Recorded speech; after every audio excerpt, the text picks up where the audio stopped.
आजकल हमारे देश में खालिस्तान की चर्चा बहुत हो रही है, लेकिन यह खालिस्तान है क्या और इसके उद्देश्य कैसे भारत की राष्ट्रीय एकता और अखंडता के लिए खतरनाक हैं, इसके बारे में शायद आपको पता नहीं होगा। अब हम आपको इसी के बारे में बताएंगे। आज हम आपको खालिस्तान के इतिहास और मौजूदा स्थिति की पूरी ABCD बताएंगे और ये समझने की भी कोशिश करेंगे कि कैसे सिखिस्तान के विचार ने खालिस्तान का रूप ले लिया। हम चाहते हैं कि आज के हमारे इस विश्लेषण को आप बहुत ध्यान से देखें और सोशल मीडिया पर भी इसे ज़्यादा से ज़्यादा शेयर करें, क्योंकि नफरत को हराने का एक ही तरीका होता है और वो है सही जानकारी और सही इतिहास, जिसके बारे में आज हम आपको बताएंगे। लेकिन सबसे पहले आप ये समझिए कि खालिस्तान का अर्थ क्या है। खालिस्तान का अर्थ है the land of Khalsa. Hindi में इसका अर्थ हुआ खालसा के लिए एक अलग राष्ट्र या सिखों के लिए अलग राष्ट्र। खालसा की स्थापना सिखों के 10वें गुरु गोबिंद सिंह ने वर्ष 1699 में की थी। खालसा का अर्थ होता है प्योर यानी शुद्ध। लेकिन समय के साथ साथ इस विचार के उद्देश्य बदलते चले गए और इसका पूरी तरह से राजनीतिकरण हो गया। इसे समझने के लिए आज हम इतिहास के कुछ पन्नों को पलटेंगे और इसके लिए आपको हमारे साथ 100 वर्ष पीछे जाना होगा। ये बात है वर्ष 1920 की, जब भारत अंग्रेजों से आज़ादी के लिए संघर्ष कर रहा था और इस दौरान एक आंदोलन की शुरुआत हुई और उसका नाम था गुरुद्वारा सुधार आंदोलन। ये बहुत ही प्रभावशाली आंदोलन था और इसका मकसद था भारत के गुरुद्वारों को उदासी सिख महंतों से मुक्त कराना, जिन्हें उस समय के अकाली असल में हिंदू महंत मानते थे। हालांकि उदासी सिख संप्रदाय की स्थापना खुद गुरु नानक देव जी के बड़े बेटे श्री चंद ने की थी। इस आंदोलन के तहत वर्ष 1920 से 1925 के बीच हुए संघर्ष के दौरान 30,000 से ज्यादा सिखों को जेल में डाल दिया गया। 400 सिख मारे गए और लगभग 2,000 सिख उस समय घायल हुए थे। उसी दौरान 1920 में 10,000 सिखों की एक बैठक के बाद शिरोमणि गुरुद्वारा प्रबंधक कमेटी का गठन हुआ और आज भारत में गुरुद्वारों का प्रबंधन इसी कमेटी के पास है। यह आंदोलन 5 वर्षों तक चला और उस समय सैकड़ों गुरुद्वारे, जिनमें अमृतसर के गोल्डन टेम्पल और पाकिस्तान के ननकाना साहिब गुरुद्वारे का नियंत्रण उदासी सिख महंतों से शिरोमणि गुरुद्वारा प्रबंधक कमेटी के पास चला गया। वर्ष 1925 आते आते अंग्रेजों ने संघर्ष कर रहे सिखों की ज्यादातर मांगें मान ली थी, जिसके बाद यह आंदोलन समाप्त हो गया। हालांकि इस आंदोलन से जुड़ी एक महत्वपूर्ण बात यह है कि जब यह संघर्ष चल रहा था तब सिख 3 हिस्सों में बंट चुके थे। पहले वो थे जो सिर्फ गुरुद्वारों को उदासी सिख महंतों से मुक्त कराना चाहते थे। दूसरे लोग वो थे जो इस आंदोलन के समाप्त होने के बाद भी भारत की आजादी के लिए लड़ते रहे और तीसरे लोग वो थे जिन्होंने इसे सिख सांप्रदायिकता का राजनीतिक मंच बना दिया। ऐसा करने वाले लोगों ने ही सिखों को हिंदुओं और मुसलमानों से अलग दिखाने का प्रयास शुरू किया और यहीं से अलग सिख देश की मांग ने जन्म लिया, जिसके लिए सिखिस्तान शब्द का इस्तेमाल हुआ। हिंदुओं के लिए सिखों के मन में अलगाव की भावना के पीछे 2 बड़ी वजहें थीं। पहली ये कि समाज में हिंदू समुदाय ज्यादा प्रभावशाली था और दूसरी वजह यह थी कि सरकारी नौकरियों और राजनीति में सिखों की स्थिति बहुत कमजोर थी। वर्ष 1929 में कांग्रेस के लाहौर अधिवेशन में पंडित जवाहरलाल नेहरू ने पहली बार पूर्ण स्वराज की मांग रखी थी और अंग्रेजों से भारत को आजाद कराने का संकल्प लिया था। लेकिन कांग्रेस के लाहौर अधिवेशन का भी विरोध हुआ और ऐसा करने वाले भी 3 ग्रुप थे। पहला ग्रुप मोहम्मद अली जिन्ना का था, जिनका मानना था कि मुसलमानों के लिए अलग देश होना चाहिए। दूसरा ग्रुप भारत के संविधान निर्माता डॉक्टर भीमराव अंबेडकर का था, जो दलितों के अधिकारों के लिए संघर्ष कर रहे थे। और तीसरा ग्रुप मास्टर ताराचंद का था, जो ये कह रहे थे कि अगर भारत में मुसलमानों के लिए अलग से सीटें आरक्षित की जाती हैं तो इसी आधार पर सिख अल्पसंख्यकों के लिए भी सीटें आरक्षित होनी चाहिए। मास्टर ताराचंद उसी शिरोमणि गुरुद्वारा प्रबंधक कमेटी के संस्थापक सदस्य थे, जिसका गठन गुरुद्वारों को मुक्त कराने के लिए किया गया था। मास्टर ताराचंद ने अपनी 2 बड़ी बातों को लेकर लाहौर अधिवेशन का विरोध किया था। पहली बात यह कि वो चाहते थे कि कांग्रेस सिखों को नजरअंदाज ना करे और दूसरी बात यह कि उन्हें डर था कि राजनीतिक हिस्सेदारी में सिखों की भूमिका बहुत सीमित रह जाएगी, क्योंकि सिखों की आबादी उस समय भी हिंदू और मुसलमानों के मुकाबले काफी कम थी। इन्हीं वजहों से बाद में सिखों के लिए अलग देश की मांग उठी और कहा जाता है कि खालिस्तान का विचार सबसे पहले यहीं से अस्तित्व में आया। हालांकि तब खालिस्तान की जगह सिखिस्तान शब्द का इस्तेमाल होता था। भारत की आजादी के लिए हुए आंदोलन के दौरान अलग सिख देश की मांग कई बार उठी, लेकिन जब 1947 में भारत आजाद हुआ तो उसके दो ही हिस्से हुए, पहला था भारत और दूसरा था पाकिस्तान। विभाजन के दौरान संयुक्त पंजाब में जहां सिखों की आबादी ज्यादा थी, उसका पश्चिमी हिस्सा पाकिस्तान में चला गया और पूर्वी पंजाब भारत का हिस्सा बन गया, यानी पंजाब भी दो हिस्सों में बट गया और इससे कुछ सिखों का अलग देश का सपना टूट गया, यानी सिखिस्तान का सपना टूट गया। इससे नाराज अकाली नेताओं ने सांप्रदायिक सिद्धांतों को सिख राजनीति का केंद्र बना लिया और अकाली नेताओं ने शुरू से ही यह कहा कि सिख विचारधारा में धर्म और राजनीति को अलग करना संभव नहीं है। इन लोगों का तब यह भी कहना था कि सिख समुदाय के अधिकारों को सिर्फ वही अभिव्यक्त कर सकते हैं, यानी उनके अलावा इस मुद्दे को कोई और समझ नहीं सकता। और यही नहीं, उन्होंने आजाद भारत में लगातार सिखों के साथ भेदभाव की बातें कही, जो कि तब बिल्कुल गलत थी। हालांकि इसी का परिणाम था कि 1953 में मास्टर ताराचंद, जो उस समय अकाली दल और शिरोमणि गुरुद्वारा प्रबंधक कमेटी का प्रमुख चेहरा थे, उन्होंने सिखों से कहा कि अंग्रेज तो चले गए लेकिन हमें आज़ादी नहीं मिली। हमारे लिए आज़ादी का मतलब सिर्फ इतना है कि हमारे शासक पहले गोरे थे और अब काले बन गए हैं। लोकतंत्र और धर्मनिरपेक्षता की आड़ में सिख धर्म और हमारी स्वतंत्रता को कुचला जा रहा है। आज मैं एक किताब लेकर आया हूं, इसका नाम है इंडिया सिंस इंडिपेंडेंस। ये वो किताब है और इसमें भी, इस किताब में उसके बारे में जो अभी हमने आपको बताया जिक्र है, जो अभी मैंने आपको मास्टर तारा सिंह की बात पढ़कर बताई। वो कहते हैं, इस किताब में ऐसा लिखा है, Englishman has gone but our liberty has not come. For us the so called liberty is simply a change of masters, black for white.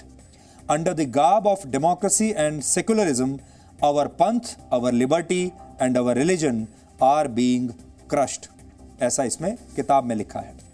आज हम आपके लिए एक नक्शा भी ढूंढ कर लाए हैं और इस नक्शे की मदद से आप ये समझ पाएंगे कि वर्ष 1966 से पहले पंजाब कैसा दिखता था।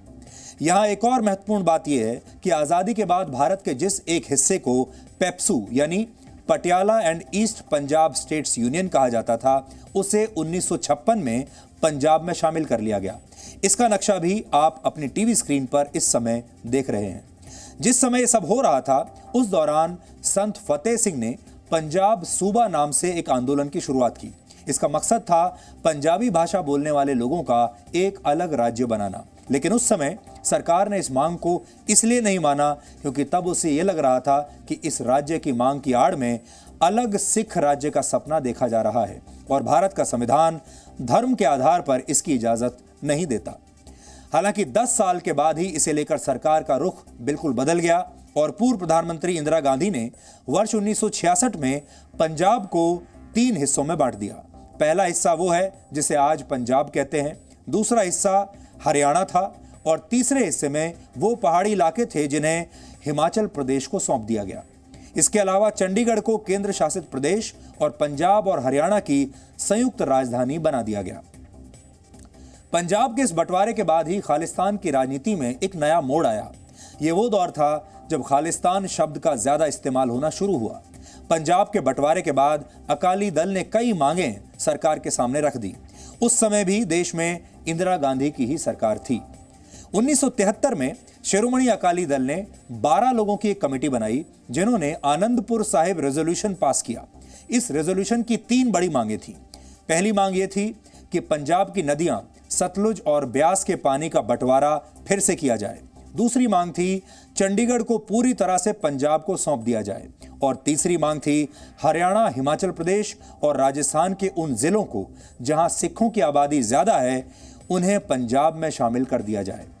जब आनंदपुर साहिब रेजोल्यूशन पास हुआ तब पंजाब में शिरोमणि अकाली दल की राजनीतिक स्थिति काफी कमजोर हो चुकी थी। ऐसे में अकाली दल के नेता इंदिरा गांधी की सरकार पर ज्यादा दबाव बना नहीं सके। सबसे महत्वपूर्ण बात यह है कि अकाली दल सभी सिखों के प्रतिनिधित्व का दावा करता था, लेकिन 1952 से 1980 के बीच हुए चुनावों में अकाली दल को पंजाब में औसतन 50% वोट भी नहीं मिले। ये वही दौर था जब पंजाब में आतंकवाद शुरू हुआ और जरनैल सिंह भिंडरवाला इसका पोस्टर बॉय बन गया।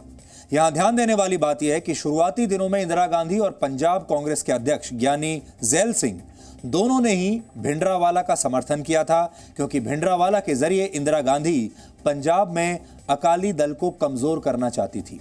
लेकिन इंदिरा गांधी का यह कदम उनके लिए सबसे बड़ी गलती साबित हुआ, क्योंकि 1980 से 1984 के बीच यानी इन 4 सालों में पंजाब में सैकड़ों निर्दोष लोगों की दिन दहाड़े हत्याएं हुई और हिंदू और सिखों के बीच टकराव पैदा करने की पूरी कोशिशें की गई। ये वो दौर था जब पंजाब में आतंकवाद फैल रहा था।